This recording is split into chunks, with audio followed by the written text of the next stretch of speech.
What are subtle red flags at a job interview that say working here would suck? Well, the overtime isn't mandatory, but most folks stick around after hours most days. Spoilers, the overtime is mandatory. Fantastic. You should know that, if you choose me for this position, I will be declining the optional overtime. I mean, if you're going to walk anyway, it might be funny to call their bluff. I was once part of a group onboarding for a net job.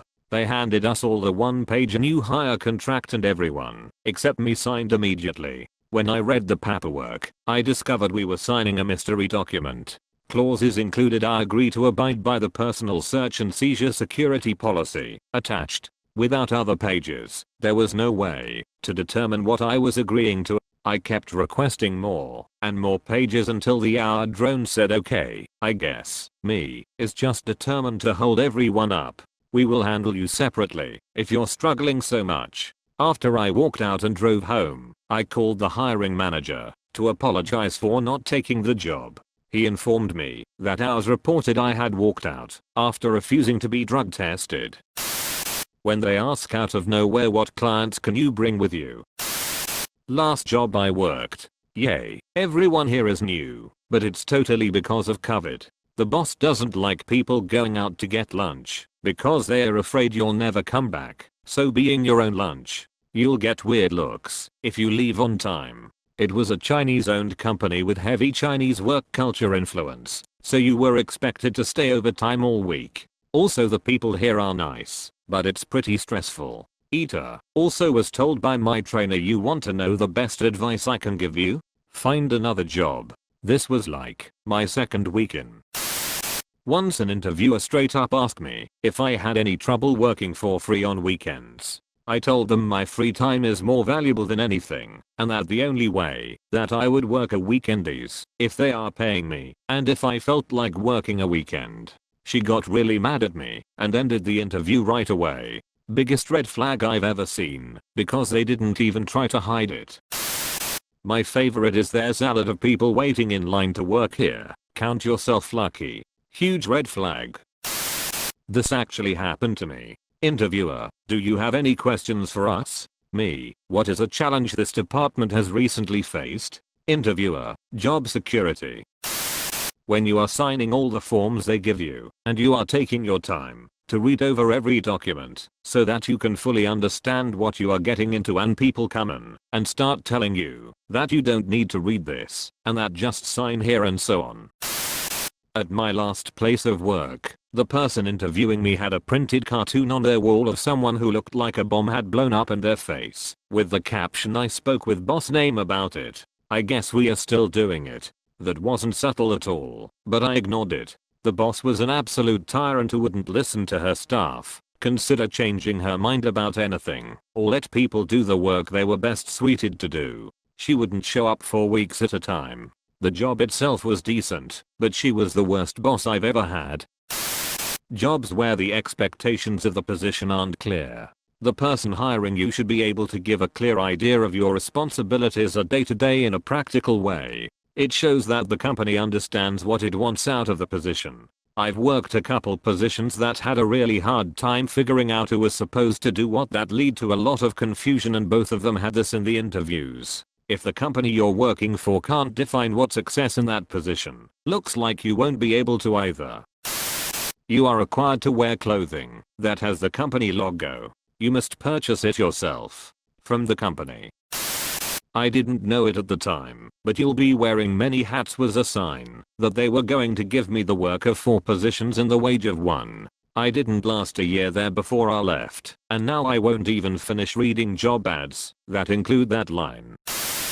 I once showed up for an interview and the manager wasn't there that day. No one called me to let me know. The assistant manager was not apologetic for the scheduling issue at all. She was literally just like, oh, she's not here today, in a tone that suggested I should somehow already know that. She said they would call me to reschedule sometime the next week. I told her I was currently unavailable MW, but could come in any time THF. She said if I couldn't make time for the interview, I probably wouldn't be a good fit. I said okay, and went on to my other interviews, and ending up working elsewhere. You'd think that would be the end of it, but both the manager and the assistant manager badmouthed me to a few other people in the industry, including one of my friends. Hello. I made time for an interview. You disrespected me by not calling me to let me know it was cancelled. I gave you the times I was available to reschedule, and that was disrespectful somehow? Everyone looks tired. Also, you don't see anyone in your department before working in it other than the boss. Made this mistake a few times. Was the worst jobs. If you can see the floor before the interview, you can sometimes get a vibe about the place. I once went to interview for a sales position.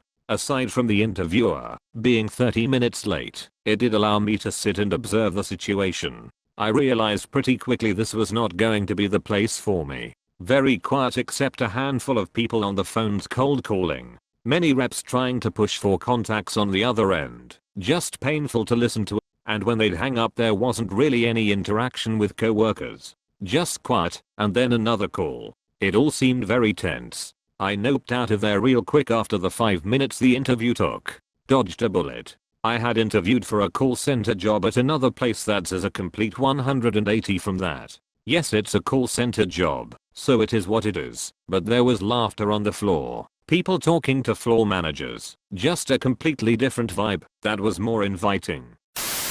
If they seemed to relieved that someone actually showed up for the interview.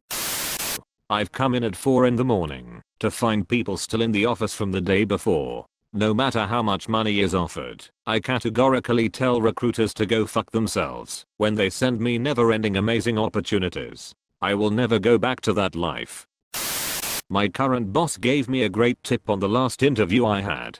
He said ask them if you can pick an employee to chat with about how they like the position you're applying for. They'll give a better impression of the place than management. I got the job I was interviewing for. I turned it down because the above is the kind of management I want to keep in my life. Also, the place undercut my pay offer, I found out, which is certainly also a red flag.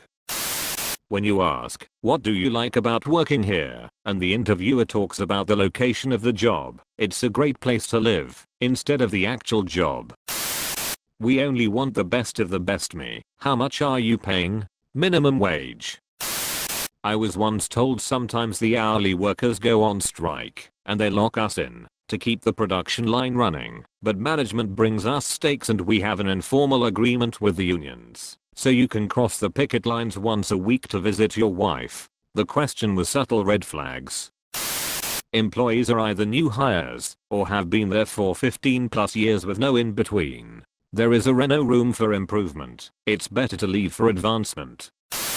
When they feel the need to reassure you in the interview that at that company they work hard but also play hard. They don't play hard. It's a sweet shop, and they are just trying to convince that it's anything but one.